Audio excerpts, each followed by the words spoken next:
नमस्कार विद्यार्थी मित्रांनो, आजच्या व्हिडिओमध्ये आपण मुंबई शहर पोलीस शिपाई 2026 पेपर जो झालेला आहे सन 2024-25चा, तर त्याचे विश्लेषण बघणार आहोत. मागील व्हिडिओमध्ये आपण GK आणि करंट अफेअरचे जे काही प्रश्न आले आहेत त्याचे व्हिडिओ बघितले. आजच्या व्हिडिओमध्ये आपण मराठीवर जेवढे काही प्रश्न आलेले आहेत ते बघूयात. प्रश्न क्रमांक 52, खालीलपैकी कुणास मराठी व्याकरणाचे आदर्य व्याकरणकर्ते ही उपाधी देण्यात आली आहे? Option A Dadoba Pandurang Tarkhadkar, option B Krishnashastri Chiplunkar, option C Moro Keshav Damle, option D मोरा वाळंबे. तर या प्रश्नाचं बरोबर उत्तर आहे option number A Dadoba Pandurang Tarkhadkar. त्यांनी 1836 मध्ये महाराष्ट्र भाषेचे व्याकरण हे पुस्तक लिहिल्यामुळे त्यांना मराठी भाषेचे पाणिनी किंवा आद्य व्याकरणकर्ते मानले जाते. प्रश्न क्रमांक 53, लहान मुलांना समजण्यासाठी सोपी असल्यामुळे कोणत्या लिपीस बाळबोध लिपी असे सुद्धा म्हणत? ऑप्शन ए ब्राह्मी लिपी, ऑप्शन बी मोडी लिपी, ऑप्शन सी देवनागरी लिपी, ऑप्शन डी खरोष्टी लिपी. तर या प्रश्नाचं योग्य उत्तर आहे ऑप्शन नंबर सी देवनागरी लिपी. मराठी ज्या लिपीत लिहिली जाते त्या देवनागरी लिपीलाच बाळबोध लिपी म्हणतात. प्रश्न क्रमांक 54, मराठी व्याकरणावर खालीलपैकी कोणत्या भाषांचा प्रभाव आहे? ऑप्शन ए कानडी व संस्कृत, ऑप्शन बी इंग्रजी व संस्कृत, ऑप्शन सी फारशी व संस्कृत, ऑप्शन डी संस्कृत व तेलुगू. तर या प्रश्नाचं योग्य उत्तर आहे ऑप्शन नंबर बी इंग्रजी व संस्कृत. मराठी भाषेची जननी संस्कृत आहे आणि आधुनिक काळात इंग्रजी व्याकरणाचाही मोठा प्रभाव मराठीवर पडलेला दिसतो. प्रश्न क्रमांक 55, मराठी वर्णमालेत एकूण किती वर्ण महाप्राण म्हणून मानले जातात? Option A 48, option B 52, option C 14, option D 22. तर या प्रश्नाचं बरोबर उत्तर आहे ऑप्शन नंबर सी 14.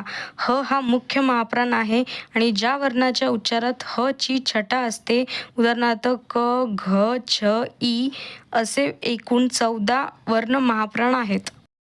प्रश्न क्रमांक 56, खालीलपैकी अयोग्य पर्याय कोणता? ऑप्शन ए व्यंजन अधिक स्वर बरोबर अक्षर, ऑप्शन बी स्वर अधिक स्वर बरोबर संयुक्त स्वर, ऑप्शन सी व्यंजन अधिक तेज व्यंजन बरोबर जोडाक्षर, ऑप्शन डी व्यंजन अधिक व्यंजन बरोबर संयुक्त व्यंजन.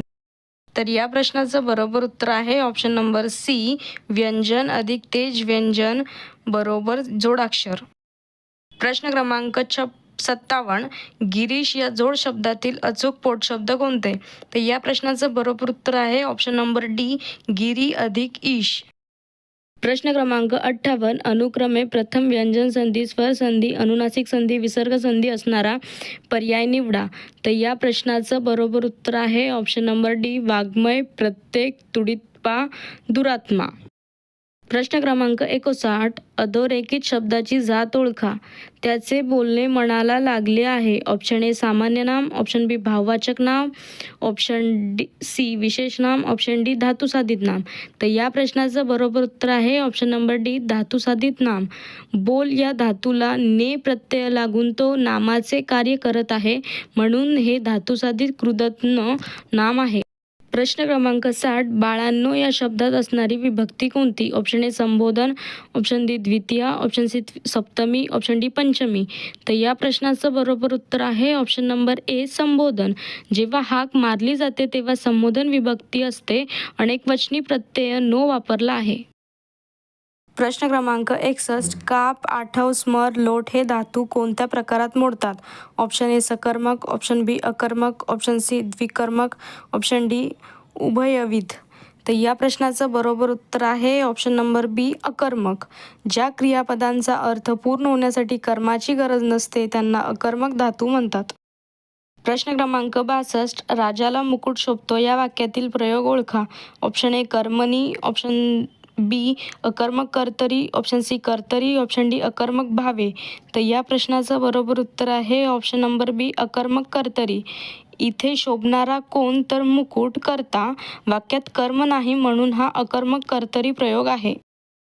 प्रश्न क्रमांक 63, संजयने दिलेले निमंत्रण तिरुपतीने लगेच स्वीकारले या वाक्याचा प्रकार ओळखा. ऑप्शन ए संयुक्त वाक्य, ऑप्शन बी मिश्र वाक्य, ऑप्शन सी केवल वाक्य, ऑप्शन डी संकेतार्थी वाक्य. तर या प्रश्नाचं बरोबर उत्तर आहे ऑप्शन नंबर सी केवल प्रयोगी वाक्य.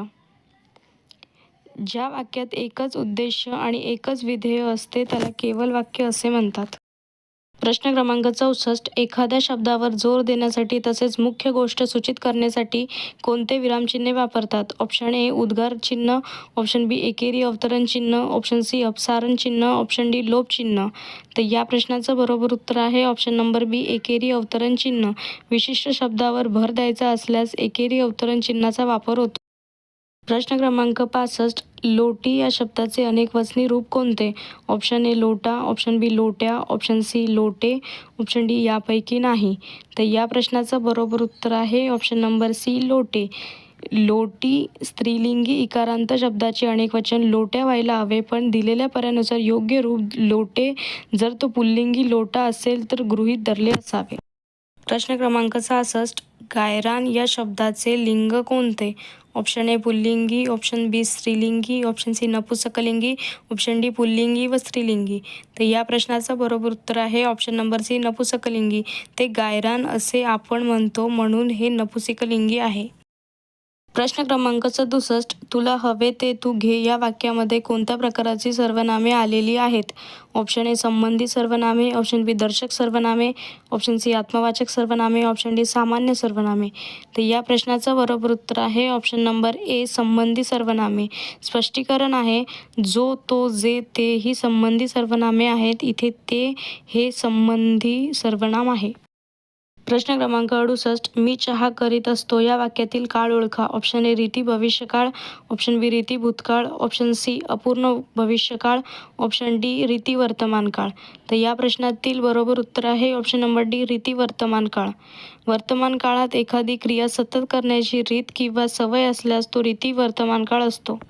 प्रश्न क्रमांक 69. आबाळगत माया तुझी आम्हावरी राहू दे हे कोणत्या अलंकाराचे उदाहरण आहे? तर या प्रश्नाचं बरोबर उत्तर आहे ऑप्शन नंबर बी उपमा अलंकार. जिथे गत, सारखा, सम यांसारखे शब्द वापरून दोन वस्तूंची तुलना केली जाते तिथे उपमा अलंकार होतो. प्रश्न क्रमांक 70. खाली दिलेल्या शब्दांपैकी पोर्तुगीज शब्द ओळखा. तर या प्रश्नाचं बरोबर उत्तर आहे ऑप्शन नंबर बी पगार. पगार, बटाटा, कोबी हे शब्द पोर्तुगीज भाषेतून मराठीत आले आहेत. प्रश्न क्रमांक 71. शुद्ध लेखनाच्या नियमानुसार अशुद्ध असलेला शब्द कोणता? तर या प्रश्नाचं बरोबर उत्तर आहे ऑप्शन नंबर बी रीतिरिवाज. रीतीमधील री दीर्घ आणि ती ऱ्हस्व असते. प्रश्न क्रमांक 72. गाथन असते. ऑप्शन ए काजूंची, ऑप्शन बी केळ्यांची, ऑप्शन सी सुपारीची, ऑप्शन डी नारळांची. तर या प्रश्नाचं बरोबर उत्तर आहे ऑप्शन नंबर बी केळ्यांची. पारंपरिक भाषेत किंवा विशिष्ट भागात केळ्यांच्या घडणीला किंवा समूहाला गावन असे म्हणतात. तुम्हाला आपला व्हिडिओ आवडला चॅनलला लाईक, शेअर अँड सबस्क्राईब करा. धन्यवाद. आजच्या व्हिडिओमध्ये आपण मुंबई शहर पोलीस शिपाई 2026च्या भरतीमध्ये जेवढे काही मराठीचे प्रश्न आलेले आहेत त्याचे विश्लेषण बघितलेले आहेत. व्हिडिओ शेवटपर्यंत नक्की बघा. धन्यवाद.